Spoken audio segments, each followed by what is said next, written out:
problème ils ont se posé. Il y a des conflits entre président ya Massamba na famille ya Massamba biologique où ils ont en complicité na base ya Massamba. Famille bazo suspecté Muyombe gauche ya kolia Massamba. Balobi boye. Muyombe gauche azali mutu ya bakisi yene mutu ali Massamba. Là je n'affirme pas, ce sont des informations, des rumeurs que j'ai trouvées sur place. Côté où on a outil, la kiseso. Famille baboyi, balobi Muyombe gauche yene mutu ali Massamba tokoki kondima to kekolela ye kunate Massamba kuna la fiki.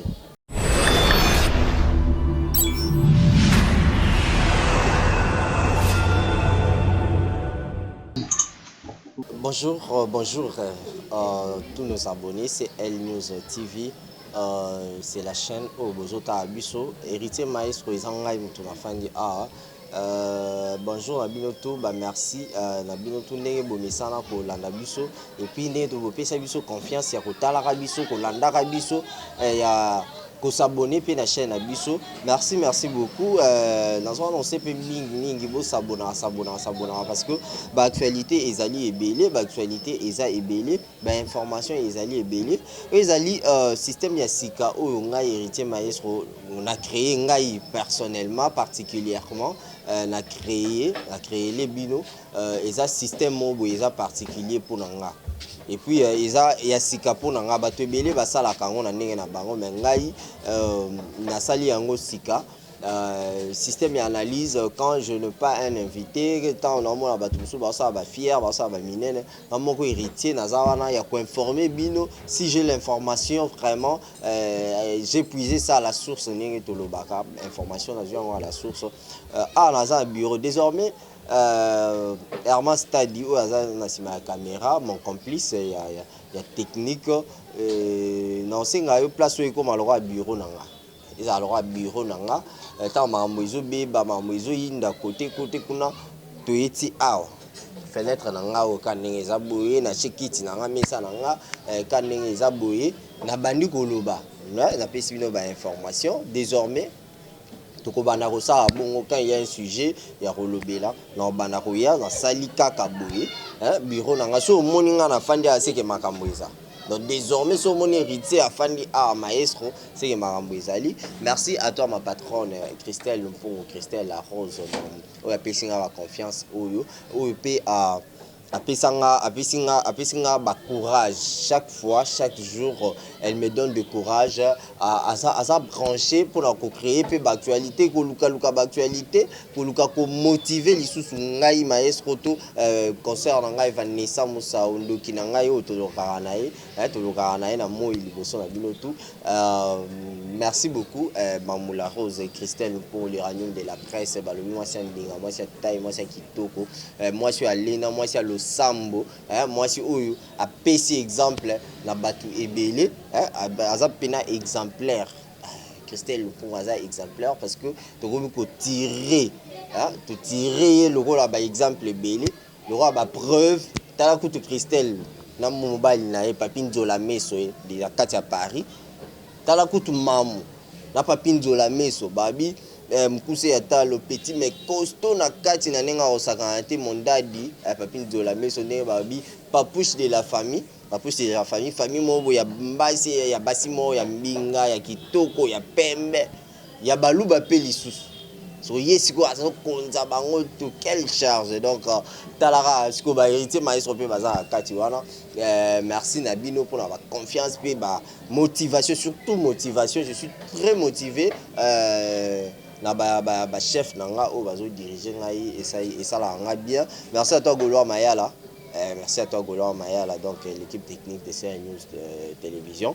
Lelo héritier maestro na elibino sango oyo ezo sala ngai surtout ngai moko et sala nga pasi. Na yana leka na bani na vie na ngai Clary Katou mokonzi à Strasbourg. Mokonzi à Strasbourg Clary Katou. Mikolo na bois qui 3. On comprend qu'il y a un bois qui mingi Mikolo donc moté ma ya tani ya mawete. mon vieux atala ba émission na ngai pe a partager ka yo muto zo ta sikoyo tolobi boye esi mikolo na boaka sikoyo mabanga ya ofele so olingi héritier maestro na boaka yo eza nango ofele juste zwaka numéro contacter comment soit na Facebook nanga maestro héritier Cédric Kokomi bala moko toko boaka yo toko sala promotion na yo mikolo na sengi na lelo roté mikolo na sengi na lelo roté mais ko ça bino plaisir bino bato bolanda ngai po pesa yo makasi ya olandaka lisusu betinda kombo ngai héritier maestro na bando boaka yo lelo sujet ezali boye lobi na lobelaki bino makambi ya papa Mundweri azali artiste et comédien la meka peut ko toucher ba point ebele ya ba artiste o ba kufi ebele na période o na kati ya ba artiste o ba kufi na période oyo ebele ne na otukoloba les artistes moko artiste et comédien na kombo ya Masamba papa Masamba oyo akufaki acteur na kati ya groupe ya président Muyombe Gauche oyo il faut ebembe nae ebimalelo. Mais qu'est-ce qui se passe avec Matanga ya Ndeko Masamba? Je pense que batebele na poto, batebele bozo ta biso, bozo zela ba information, bozo zela boye ba nini eleki na kin à propos ya Matanga ya Ndeko Masamba. C'est elle news toza wana pona kopesa bino ba information. Likambu tu ezo leka na Kinshasa a oyo, c'est elle news tokozanga te. Mais ce moment que c'est elle news parfois toye ko pesa bino ba information to ko lakisa bino événement c'est que mabe ezalaki na lobi bien c'est que mabe ezalaki Matanga ya Masamba ebimi lelo le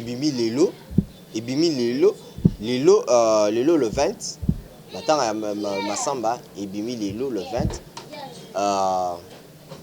na otaki kozala wana na morgue mais avant ebembebi ma passé na outi kuna ngai na Hermas Stadi to kitaki poto sala ba interview place wana tout un reportage ti Matanga ekende salle il y avait des conflits il y a avait pas mais il y a des conflits jusque là il y a des conflits entre le président du groupe récent où Masamba bana ko travailler et la famille biologique ya Masamba. La famille biologique est en complicité avec sa base. Dans sa base, son quartier. Je répète bien. Ebembe ya Masamba. Problème les autres s'est posé. Il y a des conflits entre président ya Masamba na famille à Masamba biologique où ils ont en complicité na base à Masamba. Donc tant que Masamba ça le camarade n'a pas père mais a koufi de paix à son âme. Donc papa Masamba na minute oyo famille na eba boyaki proposition ya président Muyombe Gauche. Balobi boye. Selon ba spéculation, selon ba rumeur plutôt ba famille bazo suspecté Muyombe Gauche ya kolia Masamba. Balobi boye. Muyombe Gauche azali mutu ya bakisi yene mutu ali Masamba. Là je n'affirme pas, ce sont des informations, des rumeurs que j'ai trouvées sur place. Côté où on a la outil, la Kiseso. Ebembe ezaki na morgue ya d'état. Donc moi na kinto azana poto ayebi, morgue ya d'état. Na kati ya Kiseso. Ebembe ezalaki kuna. Ebembe selon président Muyombe Gauche, ezalaki prévu et les lamas y est à louer place na Fikine, na foire internationale de Kinshasa. À louer espace kuna. Famille baboyi, balobi Muyombe Gauche yene mutu ali Masamba tokoki kondima toke kolela ye kuna te Masamba kuna na Fikine. Balobi Masamba alela mala Kisenso na banga moyo. Famille na ba camarade na bana oyo père la biso Masamba abimisaka parce que pour votre information Masamba azalaki quartier azalaka quartier nakala quartier plutôt nakala azaka pena katière na kala eza na bana oyo ya formé na kasi ya kimaître na compte ya kinini na kinini wana oyo abanaki kosala asala ba groupe ya ba théâtre na Kisenso excusez comprenez que ils ont continué lelo mais malgré ekitimo muke donc j'allais dire a formé bana ebele na bana wana basengi que ebembe ya président na bango ya maître na bango ya mokonzi na bango elelama na kati ya banga moyo sikoyo problème est se poser ya biso ba journaliste ba artiste comédien eza nini ba journaliste bazo koka kokoma te place wana bazo koma plutôt mais il y avait l'interdiction ya kozwa ba image je ne sais pas parce que il y avait des gens qui étaient en train de s'y plier bato bazala ki wana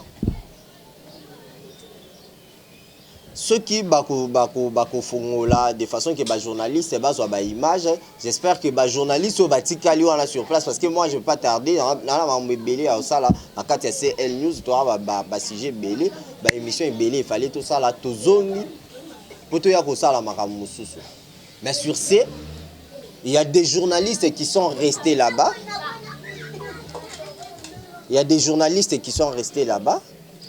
bazo sengela bango bolimbisi na bana banga moyo balobi boye ebembe na bango etika loleka na TVT ve na bango balela ye bango moko muyembe gauche kocha makolo te là je t'informe plutôt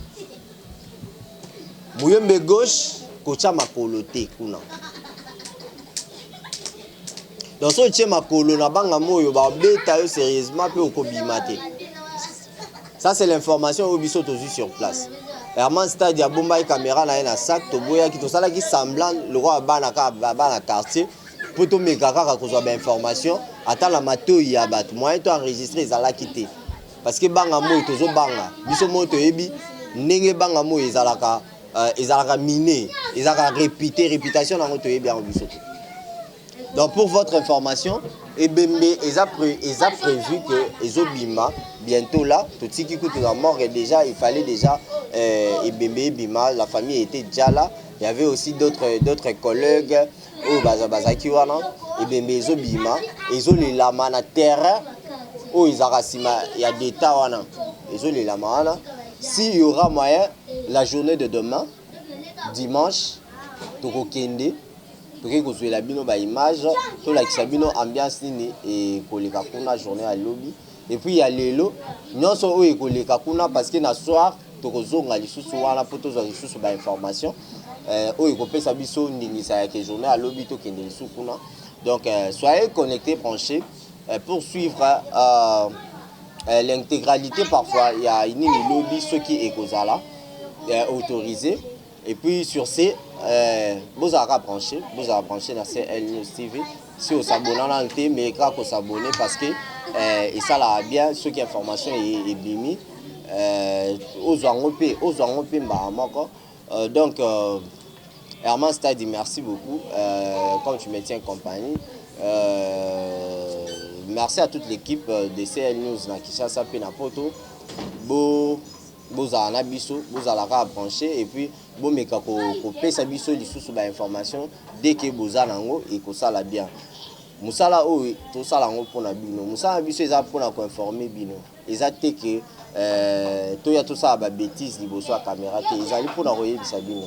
Boze bele bo tout tisamamité ma à propos ya matanga wana. Ya nde bo moni héritier na e ko expliquer bino que matanga parfois tokoki kozwa chance ya ko filmer yango. Mais tozwina une possibilité wala te po bana Kisenso ba boyi ba journaliste ba filmer ba boyi matanga na bango eleka na TV ba boyi ba artiste et comédien notamment Muyembe Gauche na batu na ye mususu bien que Muyembe Gauche alika lobi na TV na buto ABC bango que Masamba akufi parce que moi si na akufi il y a de cela 20 ans moi si na akufa na maladie nini après Koliwa ya mwasi na ye 20 ans yango o Masamba abela kaka donc au moins après quelques jours à sali chute o abiki à sali chute o abiki lelo Masamba akeya libela donc comprenez que non c'est comme ça aux familles bazui yango na ndenge mo boye ya mabe mais ye moko ameki ko expliquer yango bongo lobi à la télé. Merci beaucoup. J'espère que na suka awa pour la tika bino temps lobby to komeka ko solola pe lisusu si matanga ngo ekozala tokozala na accès ya ko filmer intégralité à matanga journée à lobby ba kokende kokunda yango si tokozala yango pété tokoluka tout ça la biloka analyse awa na kati ya base soit le lundi soit demain dimanche s'il y aura possibilité pour Bozala Boye Banini et zo s'est passé dans Kassa Kinshasa. Merci beaucoup pour votre confiance. J'avais déjà annoncé si tu es un vrai abonné de CL News, comment un numéro wana ba numéro tout au komelanga au komela mamu komela nani comment na CL News to ko bana ko dédicacer yo ngai pena la zu pena charge wala il faut na ba no dédicacer bino ba abonné na biso au boza régulier.